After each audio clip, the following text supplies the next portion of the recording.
the political game after it. What you need is a strategic third eye, the ability to stay focused on the future while operating in the present and ending your actions in a way that will serve your interests for the next round of war. This third eye will help you counteract the emotions that can insidiously infect your clever strategies, particularly anger and the desire for revenge. The critical question in war is knowing when to stop, when to make your exit and come to terms. Stop too soon, and you lose whatever you might have gained by advancing. You allow too little time for the conflict to show you where it is heading. Stop too late, and you sacrifice your gains by exhausting yourself, grabbing more than you can handle, creating an angry and vengeful enemy. The great philosopher of war, Karl von Clausewitz, analyzed this problem, discussing what he called the culminating point of victory, the optimum moment to end the war. To recognize the culminating point of victory, you must know your own resources, how much you can handle, the morale of your soldiers, any signs of a slackening effort. Fail to recognize that moment, keep fighting past it, and you bring on yourself all kinds of unwanted consequences. Exhaustion, escalating cycles of violence, and worse. At the turn of the 20th century, the Japanese watched as Russia made advances into China and Korea. In 1904, hoping to stem Russian expansion, they launched a surprise attack on the Russian-held town of Port Arthur on the coast of Manchuria. Since they were clearly the smaller country and had fewer military resources, they hoped that a quick offensive would work in their favor. The strategy, the brainchild of Baron Gentaro Kodama, vice chief of Japan's general staff, was effective. By stealing the initiative, the Japanese were able to bottle up the Russian fleet at Port Arthur while they landed armies in Korea. That allowed them to defeat the Russians in key battles on land and at sea. Momentum was clearly on their side. In April 1905, however, Kodama began to see great danger in his own success. Japan's manpower and resources were limited. Russia's were vast. Kodama convinced the Japanese leaders to consolidate the gains they had made and sue for peace.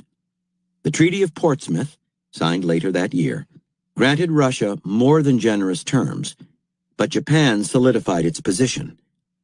The Russians moved out of Manchuria and Korea and left Port Arthur to Japan. Had the Japanese been carried along by their momentum, they would surely have passed the culminating point of victory and had all their gains wiped out by the inevitable counterattack. On the other side of the scale, the Americans ended the Gulf War of 1991 too soon, allowing much of the Iraqi army to escape its encirclement. That left Saddam Hussein still strong enough to brutally put down the Shiite and Kurdish uprisings that erupted after his defeat in Kuwait and to hang on to power.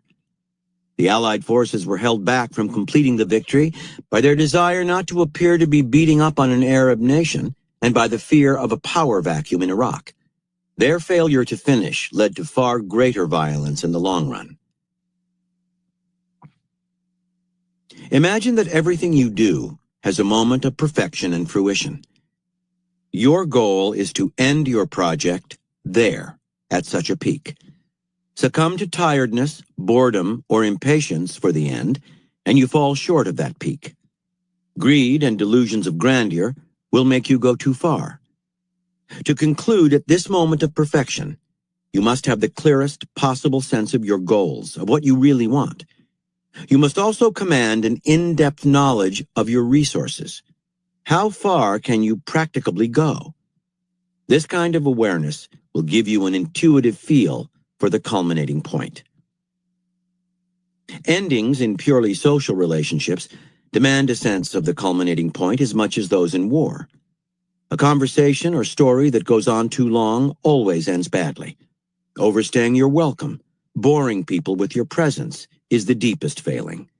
You should leave them wanting more of you, not less. You can accomplish this by bringing the conversation or encounter to an end a moment before the other side expects it. Leave too soon, and you may seem timid or rude.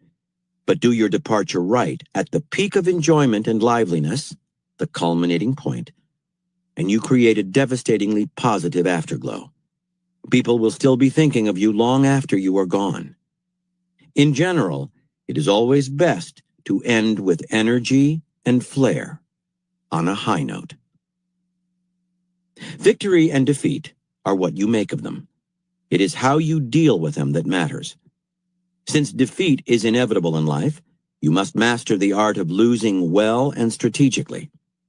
First, think of your own mental outlook, how you absorb defeat psychologically. See it as a temporary setback, something to wake you up and teach you a lesson. And even as you lose, you end on a high note and with an edge. You are mentally prepared to go on the offensive in the next round. So often, those who have success become soft and imprudent.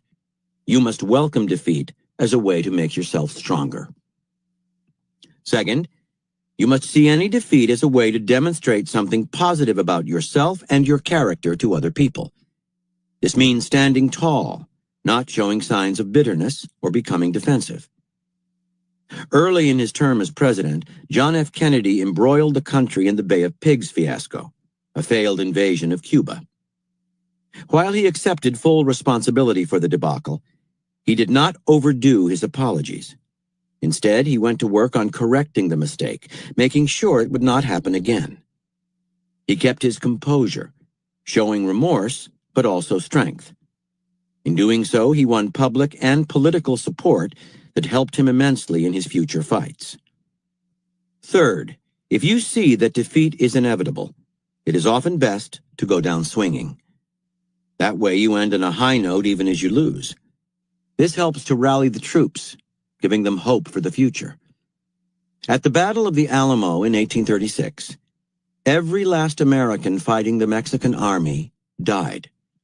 But they died heroically, refusing to surrender.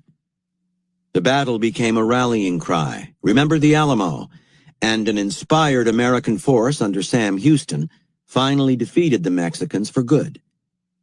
You do not have to experience physical martyrdom, but a display of heroism and energy makes defeat into a moral victory that will soon enough translate into a concrete one. Planting the seeds of future victory in present defeat is strategic brilliance of the highest order. Finally, since any ending is a kind of beginning of the next phase, it is often wise strategy to end on an ambivalent note. If you are reconciling with an enemy after a fight, subtly hint that you still have a residue of doubt, that the other side must still prove itself to you.